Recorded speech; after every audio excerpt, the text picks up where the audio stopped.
The night whispers with secrets, not the kind you hear with your ears, but the ones that creep into your mind, cold and relentless. Picture a town where rain falls like a curse, where shadows shift just beyond your gaze. This is Willow Creek, a forgotten corner of the Mississippi Delta in Louisiana, where history buries its dead deeper than the bayou mud. Tonight, you'll follow 3 men, Charles, Robert, and Michael, on a journey to sell a piece of land. But some debts can't be paid with money. Some prices are paid in fear. Listen closely. The ghosts are watching you. Charles sits in his modest home, a flickering lamp casting long shadows. He's a teacher, 45, his face etched with years of sacrifice. On the table lies a deed to his ancestral land in Willow Creek, untouched for decades. He needs money, not for himself, but for a clinic his town is building. Beds, equipment, hope. It all costs more than they have. His daughter's wedding took everything else. Selling the land is his last resort. Robert and Michael, his neighbors, sit across from him, their eyes heavy with gratitude. They've given all they have for this clinic, but it's not enough. Charles folds the deed, his fingers slow, deliberate. The room feels smaller now, the air thick with something unspoken. What if the land holds more than dirt and stone?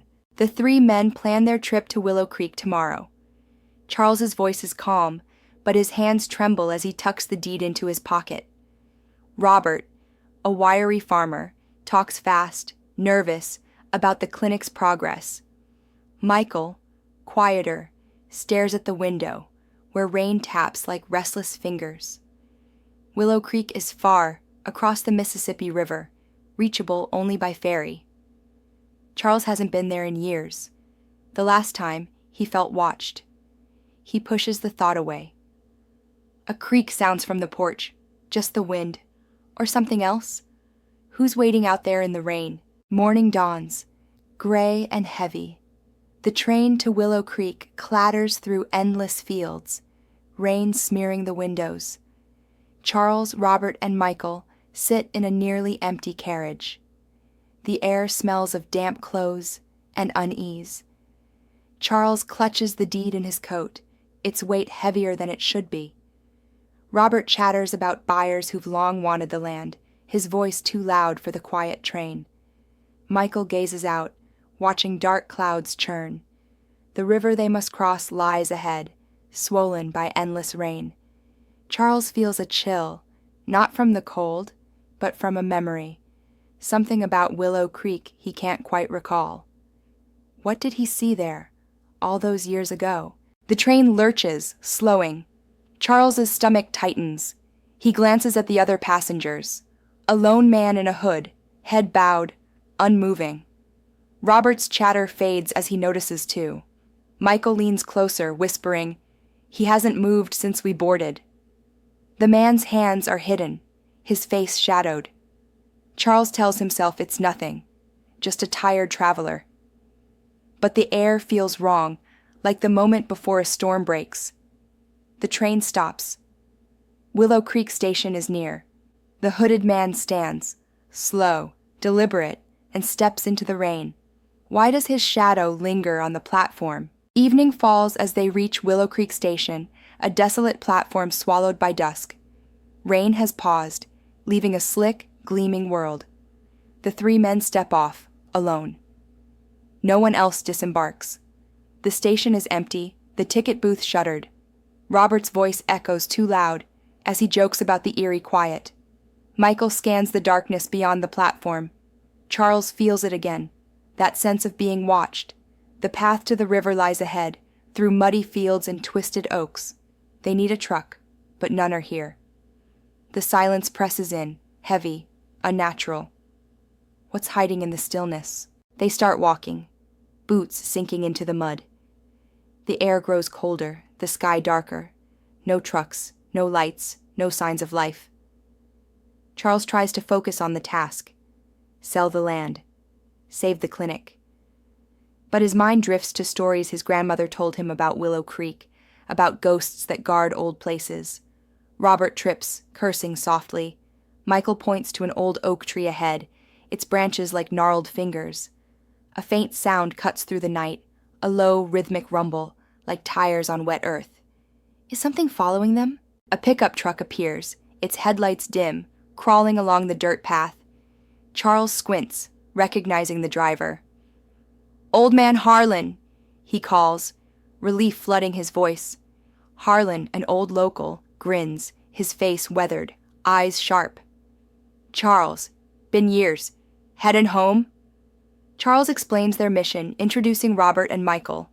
Harlan nods, offering to take them to the riverbank. The truck smells of rust and something sour. Robert climbs in, eager. Michael hesitates, staring at Harlan's hands, too pale, too still. Why does Harlan's smile feel wrong? The truck rumbles through the dark, rain starting again, soft at first, then harder. Charles asks Harlan about his life, his voice light to mask his unease. Harlan answers slowly, "Used to struggle, but not anymore." His words hang in the air, vague, unsettling. Robert laughs, nervous, filling the silence. Michael grips his seat, eyes on the road. The riverbank is close now, but the rain is relentless, blurring the world outside. Harlan's eyes flicker to the rearview mirror, meeting Charles's for a moment too long. What does he see in the dark? They reach the riverbank, the Mississippi roaring, wild from the storm. Ferries are tied to the dock, but no ferrymen are in sight. The river churns, black and endless, its surface rippling with secrets. Charles steps out, the ground slick beneath his feet. Robert curses the rain, the missing ferrymen. Michael stares at the water, his face pale. Harlan stands nearby, silent, watching. The air feels charged, like lightning about to strike. Charles's chest tightens. They can't cross tonight. What's waiting on the other side? Harlan speaks, his voice low. "My cabin's nearby. Stay there tonight." Charles hesitates, but the rain is unforgiving. The night too dark. Robert agrees quickly, Michael reluctantly. They follow Harlan to a small, weathered cabin just beyond the riverbank.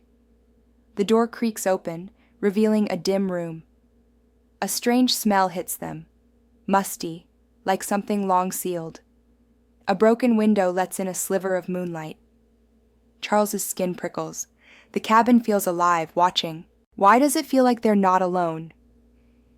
Inside, the air is heavy, the floor damp. Harlan apologizes. No food, no warmth, just shelter. Charles thanks him, but his words feel hollow. Robert tries to joke, his voice faltering. Michael paces near the window, uneasy. Harlan says he'll sleep outside, vanishing into the night before they can protest. The three men settle on mats, the silence pressing in. Charles lies awake, listening to the rain. Then a new sound. Faint, rhythmic, like digging in the distance. What's Harlan doing out there? Charles sits up, heart pounding. The sound grows louder, deliberate, a shovel biting into earth. He creeps to the window, peering into the dark. Under a tree, Harlan's silhouette moves, digging, tireless. Robert stirs, whispering, "What's that?" Michael joins them, eyes wide. The rain slows, but the air feels colder, sharper. Charles's breath catches. Harlan stops, turning toward the cabin, his face hidden in shadow. Why is he digging in the dead of night? Charles motions for the others to follow. They slip outside, the ground soft underfoot. The tree looms ahead, its branches swaying through the wind has stopped. Harlan is gone, but the hole remains, shallow, fresh. Robert kneels, brushing dirt aside. His hand freezes. A chest, buried, glints in the moonlight, filled with money, stacks of worn bills. Michael gasps. Charles steps back, dread coiling in his gut.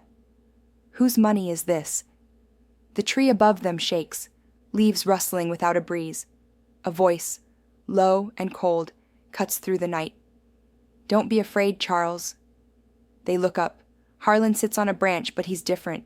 His face too long, eyes too wide, legs dangling unnaturally. I just wanted to see if you'd changed. Charles's mouth goes dry. Robert stumbles back. Michael freezes, staring. What is Harlan? Harlan's voice is soft, but it carries, sharp as a blade. I died a year ago. A train took me. My truck. Everything. The words sink in, heavy, impossible. This money was mine, saved in secret. It kept me bound here, restless. He leans closer, his form flickering in the moonlight. You're true, Charles. You could have taken it, but you didn't. The air grows colder, the shadows deeper. Why is he still here? I needed someone honest, Harlan says, his eyes glinting. Take the money, build your clinic. You don't need to sell your land. Charles's mind reels. The chest sits at his feet, tempting, cursed. Robert whispers a prayer. Michael's hands shake. Harlan's form blurs, his voice a whisper now. I'm free now, because of you. The tree is still. He's gone. What did they just unleash? The three stand frozen, the chest of money at their feet. The rain starts again, soft, insistent.